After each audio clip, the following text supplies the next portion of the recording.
Welcome to episode 19. It's episode 19 of AdTalk by AdClass. And we're switching things up a bit. I think we're going to take a new direction here because I really want to just, this year, it's been kind of my MO to just add value everywhere we possibly can.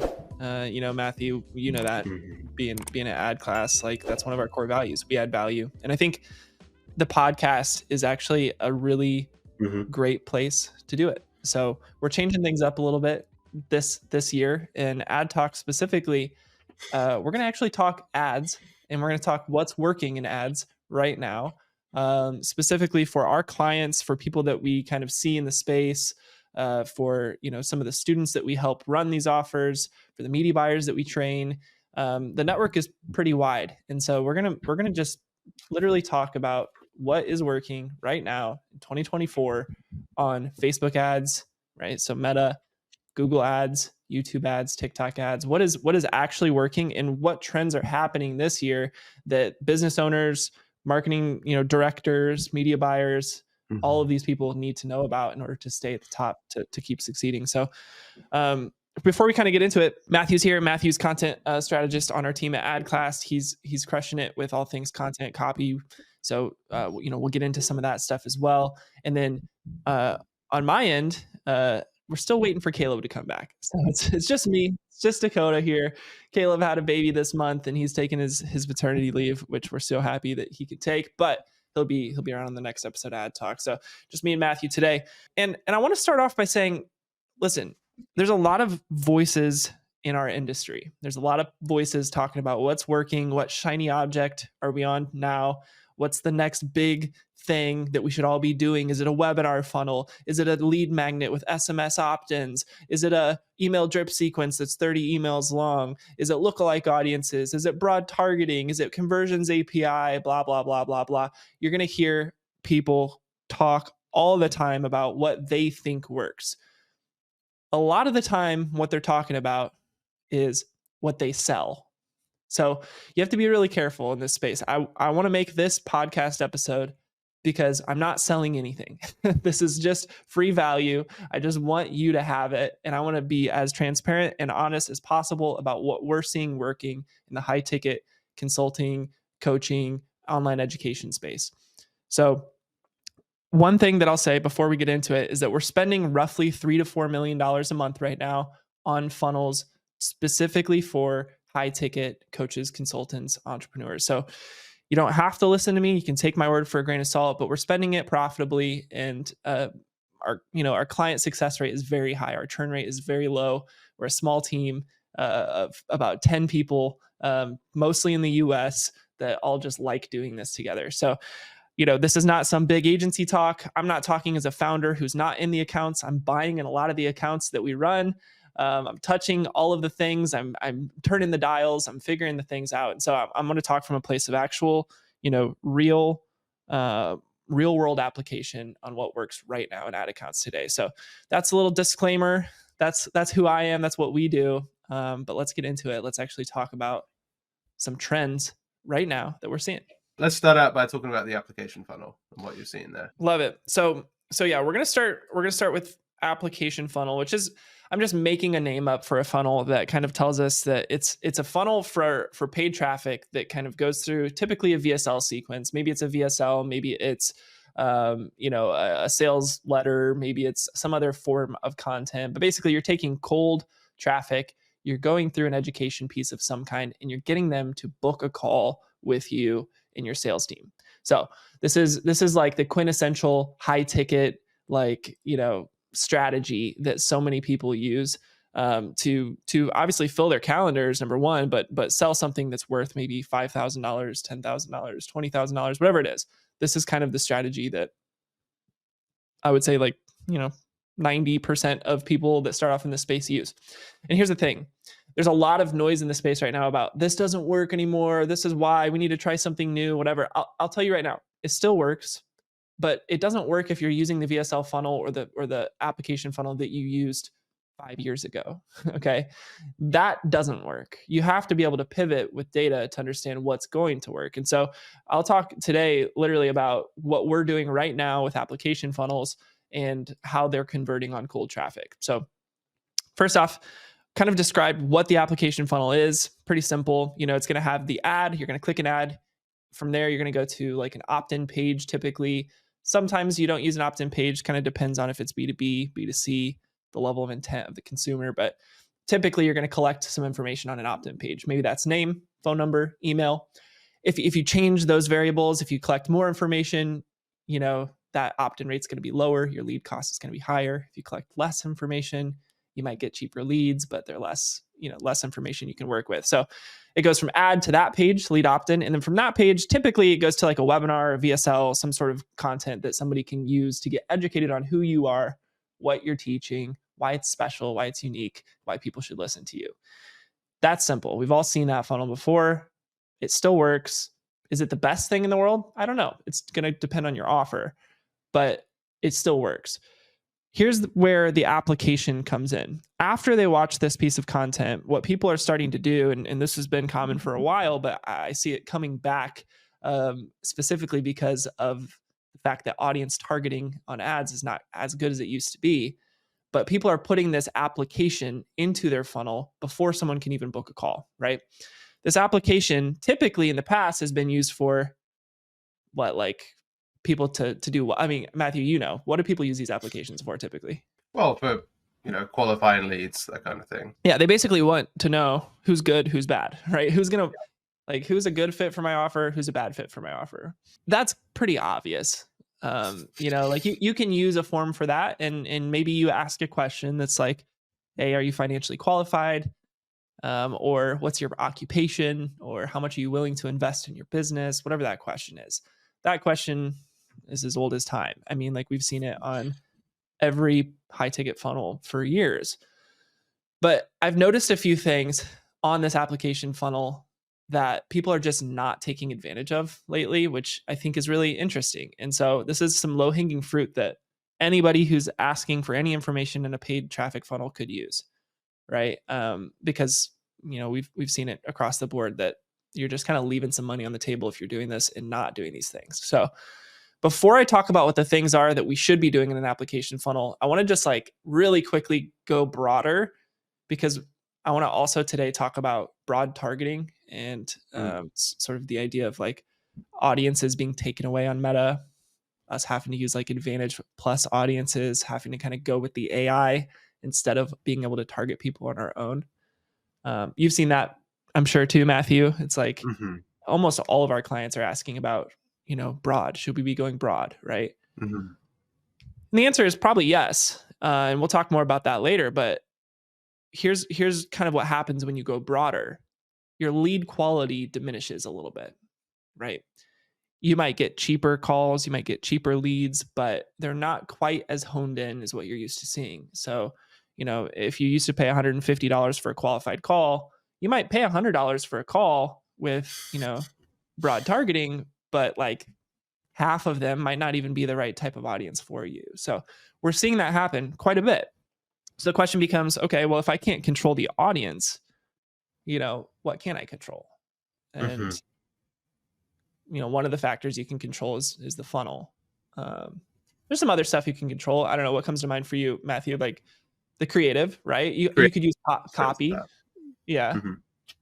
Like I don't know. What could you do in the copy to find the right audience if you can't? Well, I mean, like straight off the bat, use a hook that's directly like relating to a specific pain point, going after a particular niche. And obviously what we can do in paid media is have the same like video or carousel creative, but then just change out the copy and have it target different things. So being able to broadly apply, but with a very honed in niche hook is a good way to do that, I feel like.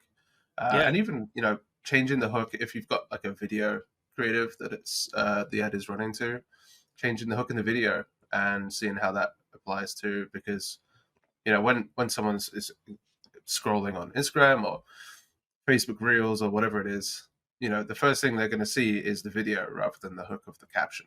So if we can get in a hook that particularly drills down to a pain point of a niche or broad niche, not broad niche, but a broad audience, that's going to be a really good telltale sign of what is actually connecting with those broader audiences and what kind of leads are coming as a result of interacting with that creative. Exactly, dude. Yeah, the messaging and the creative are now the tool.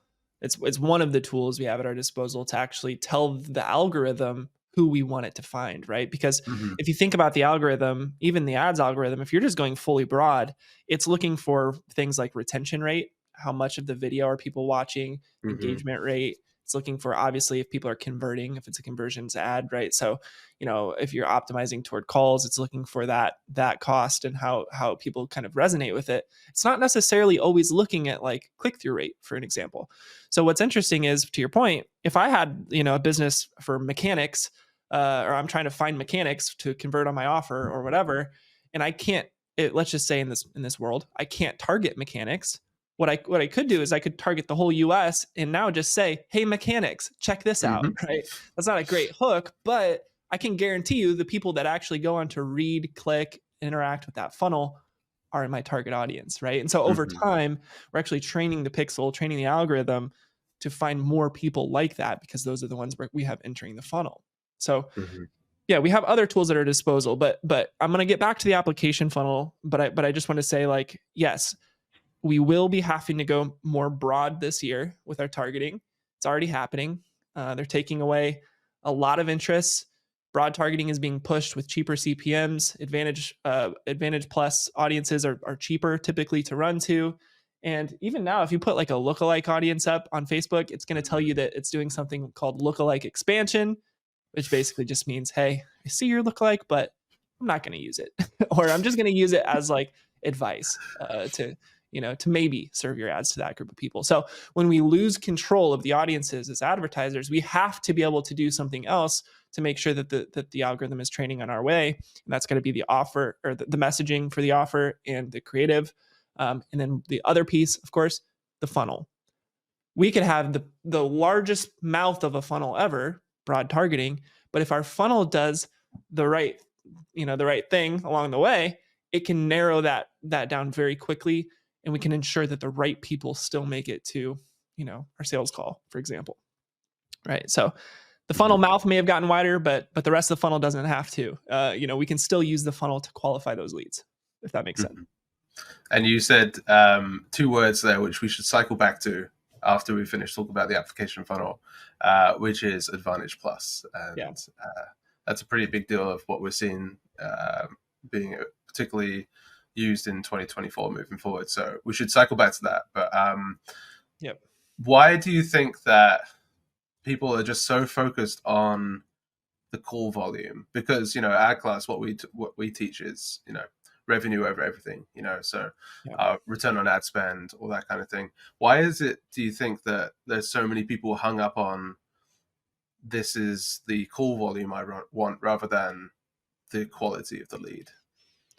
Yeah. Well, I think it's like this battle of having both, and like, it's like you can't have your cake and eat it too. Like, most business owners want full calendars, but they also want all of those leads to be very high quality. There's a certain like level of reality that people have to face in this space, which is that you have to continue to improve the process of getting people to book onto your calendar until the result is what you're looking for. So starting off, almost everybody who runs ads to get booked calls in the calendar are probably going to err on the side of volume. They're going to err on the side of, give me all of the calls. I don't really care the quality, because I want to get as many at-bats as possible for my sales reps. And I know that the only way to make money for my company is that sales reps take at-bats, right? That they take calls. We can work on the close rate after we have calls. You can't work on the close rate if you don't have calls. You miss 100% of the shots you don't take, right? I think that's a Michael Scott quote. Oh no, Wayne Gretzky, Michael Scott. so like, that's kind of the mentality, is you have to have volume of sales calls on the calendar first in order to even close a sale. But sometimes in the high ticket space, business owners go the other way and they say, I'm not talking to anybody who's low quality, right? So give me good leads, or give me, what is it? give me liberty or give me death. Give me good leads or Good give leads me or give me death. death. That's what they say. And that is what ends up happening. They err on the side of caution so much that they're throwing away 50% of their leads. They're not talking to them at all because they think they're not qualified, and their business dies, right? Give me good leads or give me death is a death sentence, ironically. So for us, like when we're starting off an offer, the first like couple of months, all I want to do is give my reps at bats. Now, if they're getting 100 book calls and 10 of them are showing up, that's obviously a lead quality issue. It's obviously a mismatch in expectation from the ad to actual sales call, happening. So there's other issues at play there. But if a lot of these leads are showing up, if the reps are pitching and just not closing, whatever it is, that's how you can kind of decide, okay, should I start measuring volume more or quality more? Because you're always going to have to make a difference there. If you want more quality calls on the calendar, you're probably going to have to pay more for them, right? If you want more volume, we can do that, but you might have to sweat a little bit more on the sales side to make sure that those close. Now, what we're looking for is a happy medium of here's what I'm willing to pay for a marketing qualified lead, right? For somebody who is actually qualified, has answered the right questions, is in my industry, is in my niche, wants my product. Here, what am I willing to pay for that number? Because I know if I get that amount of calls on the calendar, I will close at X percentage, right? So for example, let's say it's $150 for a qualified call on the calendar, right? My sales reps can close them at 20% if they show up, let's say. You can start to do some really easy math for what your cost per acquisition is going to be once you know that. So that's kind of why the application funnel exists in a nutshell, is to kind of toe that line, to your point, Matthew, between like movime and quality. Because you can have a million calls, but if they're all terrible leads and none close, that doesn't matter. But you can also have, an overabundance of quality calls, or just only quality calls, but not enough to actually make the business work and pay the bills, right? So you try to find that middle ground, and that's really what the application should do. Yeah, it's providing that friction and qualifying out. But if you compare the friction with a broad ad reach, and then actually have some friction in the call to action, especially in the actual ad creative, because there's some accounts that we see where they're confused as to what the offer is. They're confused as to is this a job posting or is this like a program? There's so much importance that lies in getting a clear call to action, especially if you're going broad, because if you're not going to get as many qualified leads, you're going to get a lot of people misunderstanding what the offer is, what the call to action is. So exactly, if you have enough friction even in a broad creative, that's going to do a lot. And then pair that with an application funnel, and you're basically being able to qualify without having to go too niche in the media buying, which is a really honestly a great strategy. So well, it's going to be the only strategy, right? I mean, I think a lot of media buyers are having a knee-jerk reaction this year to not being able to be as geeky in the ad account, right? It's not 2016 anymore. We can't hyper target, people living in Georgia interested in border security, for example, for our next election campaign. We can't do that anymore. If you're wondering why, read up on it. 2016, that was happening, and a lot of stuff happened as a result of it, right? So things are changing with privacy. Things are changing with tracking. Media buyers are losing control. And so the good media buyers understand that, they're not just pushing the buttons anymore. They have to actually understand the entire marketing process from beginning to end in order to do their job effectively. So I want to get into like the three, like, I think kind of outcomes that businesses should be seeing from their application funnels. So the application piece, first, before we kind of get into those three outcomes, what I'm talking about here as far as tech is concerned is probably something like Typeform. I'll just use Typeform as the example because Typeform is a really great solution for most people. It's smooth, it's easy, completion rate's pretty good on it. The UI, the UX is good. You can embed it in your funnel. You can own the data from it. You can use integrations to push it into your CRM, all that good stuff. So Typeform is kind of like, in my opinion, it's kind of the king of this. And the one more thing that Typeform lets you do that I think is super relevant to this discussion is logic, right? So you can assign point values based on different answers in the Typeform, and you can redirect people to different thank you pages based on how they answer those questions. And that's huge. And I'll talk about why in just a second. But the 3 things that the application funnel should really do, and Matthew, these are the 3 that I was talking about earlier this week in the accelerator call that we had.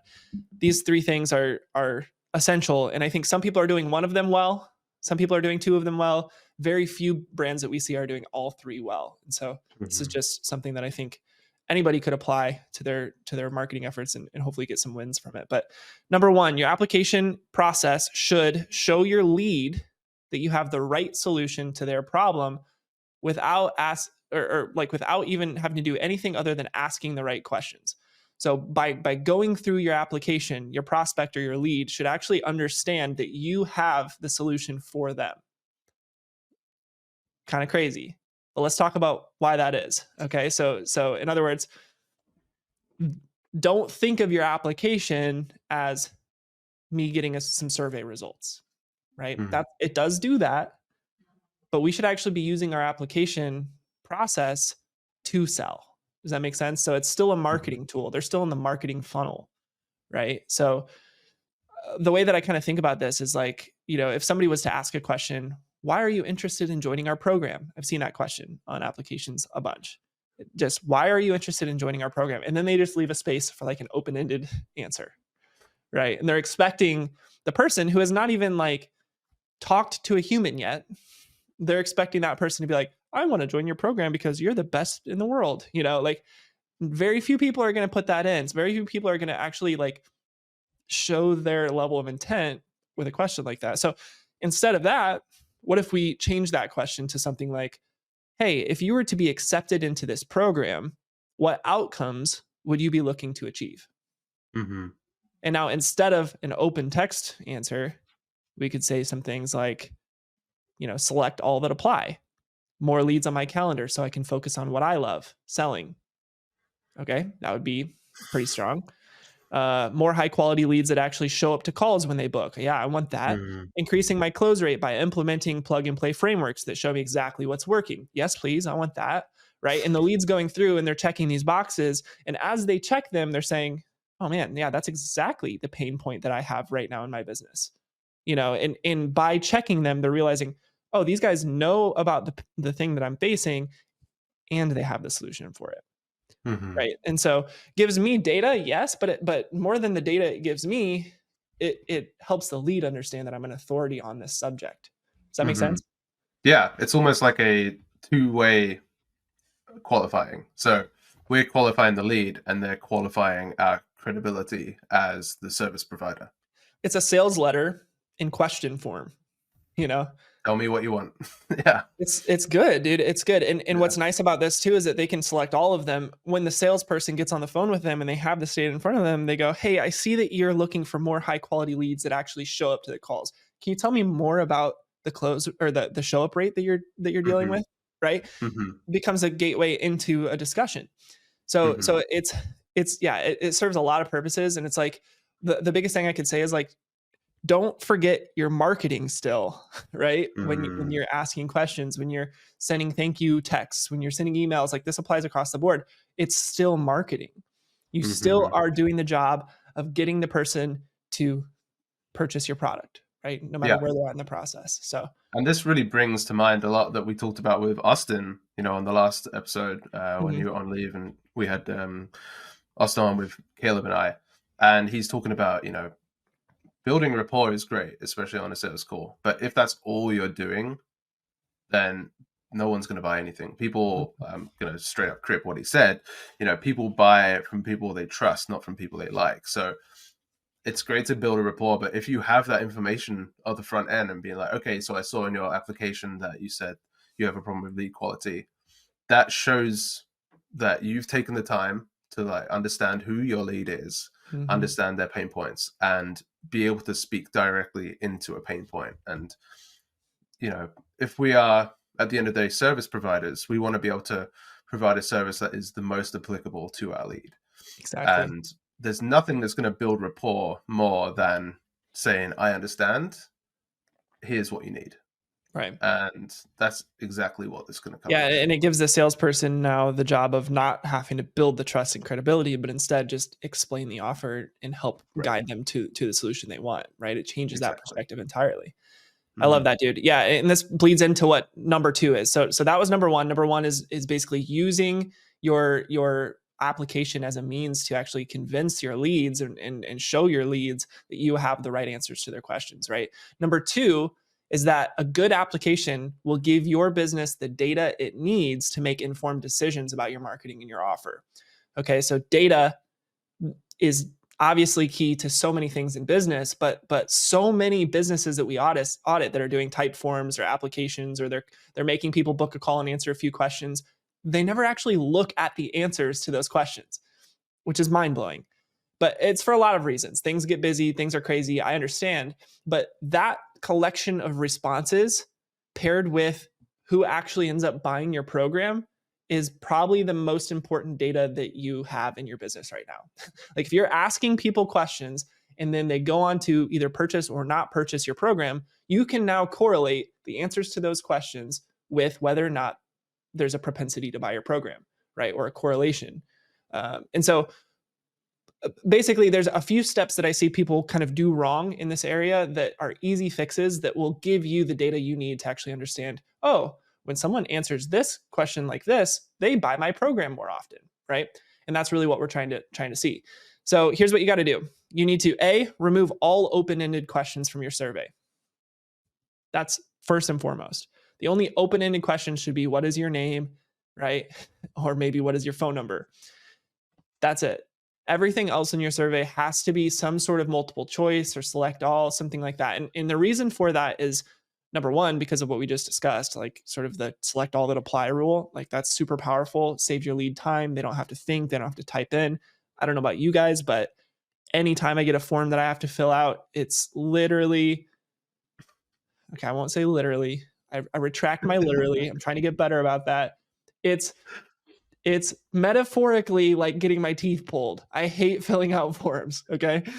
And so we don't want our prospects to have to feel that either. We wanted to make it easy for them. Hmm. So that's number 1 Hmm. about open-ended questions. But number 2 is you can actually track the data, right? So if I give 1,000 leads a question that says, why are you interested in joining my program? And I leave that open-ended, I now have 1,000 unique answers. Hmm. I can't do anything with that.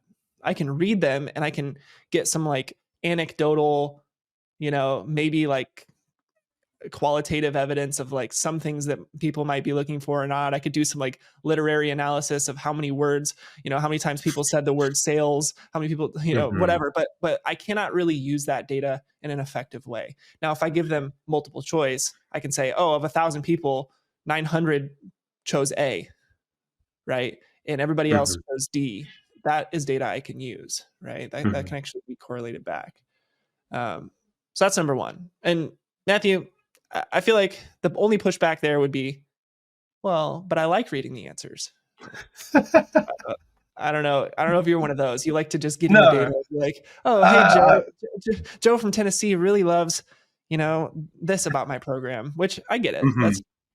That's touching. Great. That's lovely. But when we're thinking about like actual leads, like it's great to hear what clients and people that are already using like give me a War and Peace length novel of like what you like and what you would improve about AdClass or whatever it is. If it's a lead, you need to think about the lead rather than yourself, right? So Yeah. you need to be in the shoes of, if I'm a lead, what will get me to apply? Yeah. Now, you know, I like writing. I'm a copywriter. If I see a application form or some form of open-ended question, I'm gonna write. And not Right. everyone wants me to write. Like you were saying, Exactly. we as the company, we want quantifiables. Yeah. So, and I'm a unique case. Not everyone likes to write. I'm sure there's plenty of people out there that see an open-ended question, but like, I haven't got time for this. That's a turn off. I'd rather just make it like a 2-minute thing and be done with it and wait to hear Mhm. what they come back with. So you really have to think about who your lead is and how you can actually help them rather than expect them to give everything Yeah. upfront in an application form, which I Yeah. just When think you is haven't given them much yet. Right. So exactly. 100%. I love that. So that is number one, which is remove open-ended questions. That's going to give you the data you need, right? Number two, trim out all of the extra crap, the superfluous questions. Trim out the thing that just really doesn't matter, that your sales reps aren't looking at, that you don't care about the data for whatever reason. Those questions sneak in still. I see business owners asking them. It's, hey, what state do you live in? If you don't need to know it, don't ask it, right? You can find that data other places, if you need it. So remove those. That's going to increase throughput of the survey. You're going to get less drop off through that survey. For number 3 of the application of the survey, in order to get the good data, the data that you can actually use, stop changing your survey. Every time you add a question, remove a question, change an answer, change a question, you're resetting the timeline. You're basically starting from scratch. It's like changing an ad and going back into learning phase, right? Like you're going back to square one, because now you don't have a sample size of data that's the same. We need to get to 1,000 plus applications that are the same data set in order to actually compare that with sales data and actually get some correlation between what do they answer and what are they going to purchase. So many people change their questions trying to get the throughput up or trying to modify things, and I get that. If you make a dire mistake and you have to change it, that's one thing. But I would really push back on just making little changes to the application process until you actually see the data, until you have enough that you can actually read the data. And then finally, number 4, once you have a significant number of surveys, this is different for every business, but I'll say probably 1,000, honestly, would be like an ideal number of applications or surveys, and some good sales data. So 100 plus sales, probably at least. You can hire a data scientist or somebody who's great with numbers and actually kind of get them to build a model out for you on, what did people say that caused them to buy at a higher propensity. So if you have 10 questions in your survey, what this data scientist will be able to tell you is like, hey, question 3 really matters to lead quality, because when somebody says answer A on question 3, they're 10 times more likely to purchase than if they say answer B on question 3, right? And you start to go, oh, that's the question about what market are you in? Oh, and the answer was, if they said Arizona, they were 10 times more likely to purchase my program. That's data we can use, right? It becomes very statistically relevant. Now I can change my ad strategy, my marketing strategy. I can change the application process. I can change my marketing qualified lead strategy all around that data. But if you don't actually go down that path to get that data, you'll never know that, right? You're just kind of looking at it quantitatively, or qualitatively rather. Qualitatively. Qualitatively. You're looking at the data and trying to make, projections from what your gut feeling is, which is not going to help you here. So does that make sense, Matthew? What questions might a business owner have on that process? Because I know I get in my head a little bit. I go in the weeds a little bit. So is there anything unclear about that process of how like the survey can help you with actually the data for your business? I think one thing that would be helpful, especially for people that haven't done this kind of thing, is trying to understand how to ask a good question and what that actually looks like. I know you, especially on point 2, you talked about, ask questions of stuff that you need. So, when I think about, if say you're a solar panel company and you're selling solar panel services, that kind of thing, don't put, like, if you've got a part of your form which is, address or state or something like that kind of thing, then don't say, what does your typical climate look like? Right. Because, if you say, I'm from Google Washington search State, can tell you that. Exactly. Just don't annoy your lead, basically. But what are some best practices that you've seen in terms of how to ask a good question? Yeah, I mean, apart from like using that whole framework from point 1 of like sales letter sort of feel, I would say that there's probably like a standard few questions that everybody's going to want to know on these applications. Obviously, name and email, that's going to be huge. You probably already asked for it on the lead step. If you did ask for it once, try to find a way to make it so that auto fills in your application. Find a good tech person that can kind of push that through, because you don't want to ask your lead the same question twice in the same funnel. That makes throughput not great. But apart from like those common ones, a lot of times people try to over index on the financial qualification question in these applications. I do think that you'd need most likely to qualify financially at some point. You don't want to talk to people who are like unemployed, who are clearly not going to, be able to afford your program unless your program is very cheap and it's for helping people who are unemployed, right? There's niches out there, obviously, that still are the case. But let's say that, you're selling something that's pretty much a luxury product for, a luxury consumer. Let's just say that. There can be a question in your application that hones in on financial ability. But what I would warn against is straight up asking people how much they were willing to pay you. Like that not only is that like not a great practice in my opinion, because if I were to be asked that question, I would immediately have red flags up. I'd be like, okay, if I say I can invest 5,000, are you going to sell me a product for $6,000 because you know that I can invest 5,000, right? It kind of puts the lead in a defensive posture that you don't want your lead to have, right? Like if they approach the sales call knowing that they've already answered a question saying how much they're willing to afford for your program, it's just a little bit, I don't know. I just don't love the feel of that. People still do it. Some of our clients still do it. I haven't been able to convince everybody yet of this process. But what I would say is there's other ways, right? Like instead of asking them how much they're willing to invest, if you're just trying to figure out if they're financially qualified for your offer, you could always ask something like, what's your occupation, right? Or, what are your goals for investing in this program? Like, what are you hoping to get as an outcome? Whatever it is, keeping it compliant, because at the end of the day, your product is your product. The sales process, in my opinion, should not be changed based on these responses, right? Because that's not a super compliant way to do business. If somebody answers, I'm a teacher, and then you go into the sales pitch on the sales call and say, we designed this directly for teachers, when you really didn't, that's not ethical, right? So there's a difference between using answers that, in an unethical way and using answers to actually give you data for your business that you need, right? And so I would always err on the side of ethics and compliance, because your lead notices that stuff, A, and B, like it's just the right thing to do in business. But that's usually a question that most people want to ask, is like some sort of financial qualifier, whether it's, hey, like, how much are you willing to invest in your success, or how much are you willing to do? Like, there's a lot of questions like that. I won't touch on the language of them because I think that every business owner is a little bit different there. But some of the other stuff that you could ask if you're selling, an offer that teaches people how to invest in real estate, you might ask them a question like, what sort of real estate investments have you done in the past, right? Just trying to get a gauge for their interest level and how your program might help them. But it's really going to change based on, what the business owner is looking to achieve with the survey, I would say. Awesome. Yeah. Cool. All right. There's one more piece to an application funnel. This is the piece that I think most of the ad nerds are going to like, which is your application should help your ads optimize for the right people. So Matthew, this is kind of what you were asking about. So with Advantage Plus, right? And I think there's like there's two sides of the coin here. Like we're going broad with ads.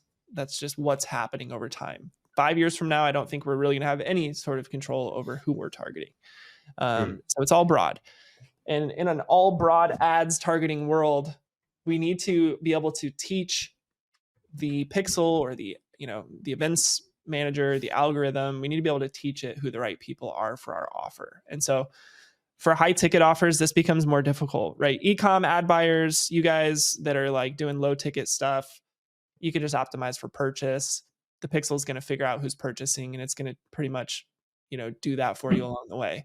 For those of us who are selling more expensive products, $5,000, $10,000, $15,000, $20,000 products through a sales call, it's harder to get that data back to the ad platform with enough consistency for the ad platform to be able to optimize for it. What do I mean by that? Well, let's say you have a $5,000 course. If you take the volume of how many sales you do in a 7-day or a 30-day period, it's not going to be enough volume for the meta pixel, for example, to say that it can properly optimize toward that event unless you're doing 50 or 100 sales a week, right? For $5,000. Now, if you're doing that, probably not listening to this podcast, because just do the math. you're probably doing a little bit more volume than most of us, right? If you're doing 50 in a week, 100 in a week, 5K, right? So that's a big business. So if you're doing that much volume, you can optimize toward purchase, just get the purchase data, send it back to the pixel for those purchases. But for most of us who are kind of starting off or scaling an offer, maybe doing 10, 20, 30 units in a week, whatever it is, making good money, a couple $1 million, a month at that rate, you're not still at the level where the pixel can read purchase data and optimize toward it effectively. So what do? We typically optimize toward applications or booked calls, right? Because that's the next best thing that we have enough volume for. Here's where the problem comes in. A lot of ad buyers look at the application process and say, I'm just going to optimize toward everybody that books a call or everybody that fills out an application. What that does is it teaches Meta and it teaches Google or whatever ad platform you're using. It teaches those platforms to get more of those people, more of the people that fill out an app.